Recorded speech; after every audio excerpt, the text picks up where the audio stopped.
Juillet 2010, nous sommes à Kinshasa avec les écopreneurs qui travaillent dans l'école entreprise de la Fondation BDA qui s'appelle Ecopkin. Normalement, on devrait être installé à l'outil avec les écopreneurs, mais les infrastructures ne sont pas encore disponibles. Donc, d'un commun accord avec les écopreneurs, à la fin de l'année 2009, nous avons décidé de continuer le programme de formation malgré tout à Kinshasa. Et nous avons rencontré Karine Bapita, propriétaire d'un terrain en banlieue de Kinshasa, qui a bien voulu contribuer au programme de formation en nous allouant son terrain. Un demi-hectare sur lequel les écopreneurs développent l'école entreprise depuis le 9 mars 2010. C'est vraiment un projet innovant et intéressant. Sur le plan scientifique, on apprend beaucoup. Sur le plan économique, c'est un atout. Quelque chose qui leur permet d'avoir de l'argent, de monter leur propre entreprise. C'est vraiment intéressant. Si on peut le multiplier à travers la République, ce serait une bonne chose. Donc nous avons eu la chance de rencontrer les écopreneurs sur le terrain. Nous sommes partis avec eux tôt le matin, toute une expédition de monter dans le 4x4 les uns après les autres et puis de partir de Kinshasa et d'arriver sur le terrain de Karine où ils nous ont montré leur exploitation, leurs travaux et comment est-ce qu'ils fonctionnent, leur organisation sur le terrain. On arrive, les gens se changent et après il y a la prière. Après la prière, on commence généralement par nos castros, nos biscuits, et puis un peu d'eau. Et puis bon, il y a soit c'est moi, soit c'est Guy Laurent qui n'est pas là, il y a un John aussi. On donne le planning de la journée, qui fait quoi ou qu'est-ce qu'on fait. Et là quand c'est l'arrosage, on enchaîne les 5 arrosoirs. Il y a une personne qui est pointée là, à 2-5 mètres, il y a une autre personne jusqu'au fond. Ce qui était intéressant, c'est de voir les écopreneurs interagir avec des personnes extérieures à la Fondation BDA qui ne connaissaient pas leur projet. Et on a pu le constater avec l'intervention du général Calumet qui est venu voir les écopreneurs. Leur dire qu'ils doivent prendre vraiment conscience de cette fenêtre d'opportunité qui est offerte, cette chance que vous êtes offerte, madame et cette association, pour qu'à l'issue de cette formation, vous soyez vraiment des créateurs d'emplois. Ou bien les demandeurs d'emploi, parce que de tout le temps, nos universités et tout ça, ce sont des universités qui forment des demandeurs d'emploi. Mais vous sortez avec l'esprit d'entreprendre, de créer des emplois pour d'autres. C'est une innovation que nous devons encourager. Et ces emplois, ce sont des emplois qui sont tout de suite rentables dans la mesure où, dès que vous avez produit, il y a un créneau qui vous permet déjà d'entrer en contact avec vos acheteurs. Quand on est allé sur le terrain avec le général, donc on était en face d'écopreneurs très professionnels qui maîtrisaient leur exploitation et leurs projets. Le PKMD donne plus de feuilles par rapport au PKM1. Et ce qui peut encore les différencier, c'est donc les siliques. Et le PKM1 donne des grosses siliques qui peuvent mesurer 1 mètre. Ah bon? Oui, avec un diamètre de 70 au moins. Donc vous récoltez là presque un sac par gousse, par silique? Par pied. C'est pourquoi on a pu préférer mettre plus de PKM1 pour avoir des grosses siliques qui pourront nous servir des huiles et tout ça. Ça c'est le Psophocarpus scandens. On a eu les graines chez le père Police. On a semé ça le même jour avec les 12 avec les moringas. Et puis nous avons planté ça à l'écartement de 1 mètre, donc 1 mètre de tous côtés. Par graine? Non, on avait mis 3 graines par poquet. Ici, au moins, nous avons donc les 2 parcelles, nous avons au moins 200 poquets. L'opération ici s'appelle étêtage. On coupe les têtes pour permettre à la plante de bien donner encore d'autres branches. Ça, c'est 1 de 2 pour réduire un peu le sel élaboré, pour que cela ne soit pas concentré sur un même sens, que cela soit répandu sur toute la plante entière, puis donner d'autres branches. C'est la volonté, la détermination, la motivation. Moi, je vais rajouter. Ouais, vous faites des choses extraordinaires, sans moyen. Le deuxième volet très intéressant de l'école entreprise, c'est le séchage et le conditionnement. Donc après être allé sur le terrain pour voir les cultures, on s'est rendu au laboratoire des Jésuites où s'effectue le séchage et le conditionnement de la matière première que les écopreneurs sont en train de cultiver.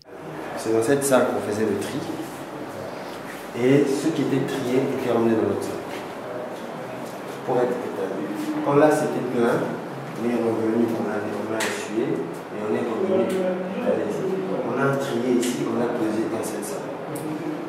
On a organisé des sessions de travail avec les écopreneurs et on s'est rendu compte à quel point ils avaient gagné en maturité en ce qui concerne le volet entrepreneuriat.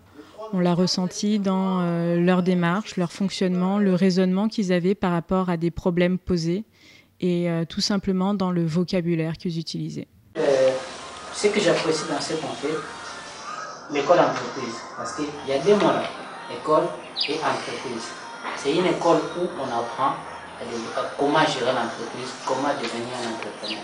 Quand nous évoluons comme ça, nous devons s'asseoir et réfléchir de manière que l'entreprise puisse s'améliorer et faire un peu plus de profit.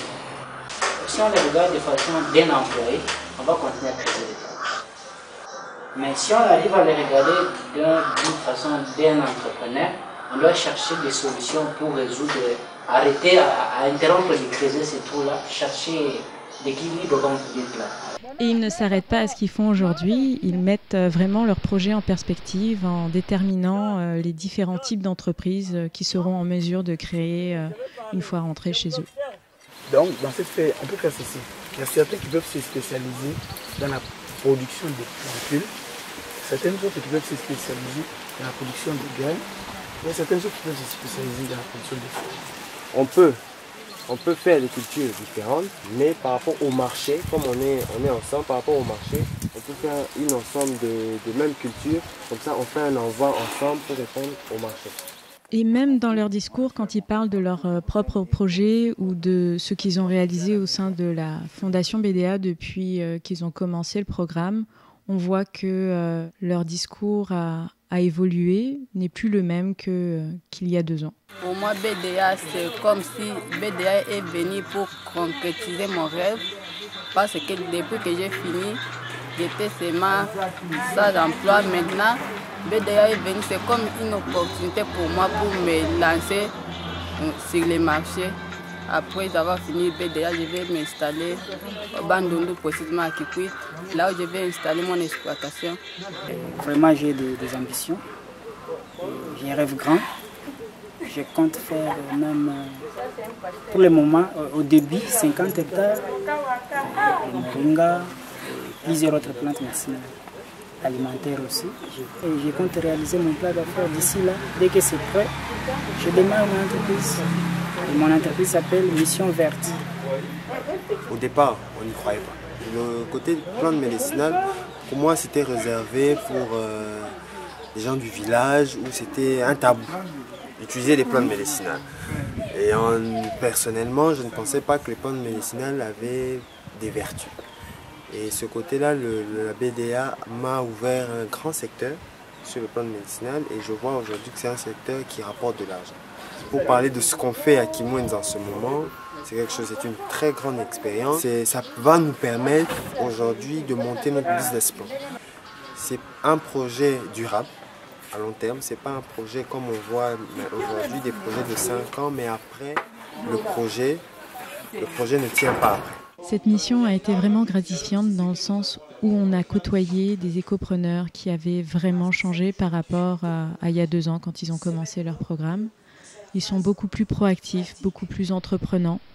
Ils cherchent par eux-mêmes des solutions quand des problèmes se posent. Ils sont beaucoup moins avec une mentalité d'étudiants, beaucoup plus avec une mentalité de futurs chefs d'entreprise. Alors il leur reste encore beaucoup de choses à apprendre et à intégrer. La formation n'est pas terminée. On doit continuer à leur faire confiance et à les encadrer, à leur apporter que ce soit l'enseignement ou alors les infrastructures nécessaires pour pouvoir terminer le projet pilote avec eux. Et c'est ce qu'on a l'intention de faire quand on sera à Louki prochainement. Il est vrai que nous avons consenti des efforts inouïs pour monter cette école-là et pour l'accompagner, travailler jusqu'au niveau où nous sommes maintenant ici. Vous nous aviez dit que dans les affaires, il faut qu'il y ait la confiance. Vous allez remarquer que avec le travail que nous avons réalisé, avec le peu de moyens que nous avions, je pense quand même que ça témoigne de la confiance que nous avons. Je pense quand même que notre gérance, notre gestion, ce que nous sommes en train de faire, témoigne de la confiance. De notre côté, nous avons cette confiance-là envers vous nous vous demandons d'avoir aussi la confiance envers nous pour que les choses marchent. Dans la façon dont nous sommes en train d'évoluer, c'est bon. Pourquoi? Parce que c'est vrai qu'il y a des erreurs, mais lorsqu'on réagit, je pense bien chacun de nous est en train de prendre conscience. Voilà, qu'est-ce que je dois faire, comment je dois me réajuster pour que je fasse bien. Moi, je ne sais pas promettre, mais cette fois, je vous promets que on s'y met et nous allons nous y mettre encore davantage pour faire plus de plus. Parce que les problèmes ne manqueront pas, il y en aura toujours. Donc, on doit s'asseoir pour trouver des solutions ensemble. Mais ce que j'ai aimé, c'est cet entretien ici. On a partagé, chacun a donné ses idées et on a essayé de trouver des solutions là-dessus. On a vu qu'est-ce qu'on veut et pour arriver à cela, qu'est-ce qu'il nous faut. Maintenant, on voit déjà les parcours du schéma qu'on a déjà fait, on voit le niveau où nous sommes arrivés. Et pour atteindre notre objectif, voilà ce qui nous manque, voilà quels sont les outils qu'on doit rectifier pour atteindre notre objectif. Je tiens à vous remercier sincèrement de tout ce que vous réalisez et de la promotion du genre, l'intégrité des femmes dans le groupe. Merci infiniment pour la présence de Maître Karine. Je sens que sa présence a apporté beaucoup de choses. Ce que j'aimerais dire, soutenons-nous la main dans la main pour le bon avancement de notre projet. De part et d'autre, on a besoin de l'un et de l'autre. Sans nous, BDA n'aurait pas de sens. Sans vous, BDA n'a pas de sens. Donc, soutenons-nous la main dans la main. Je vous remercie.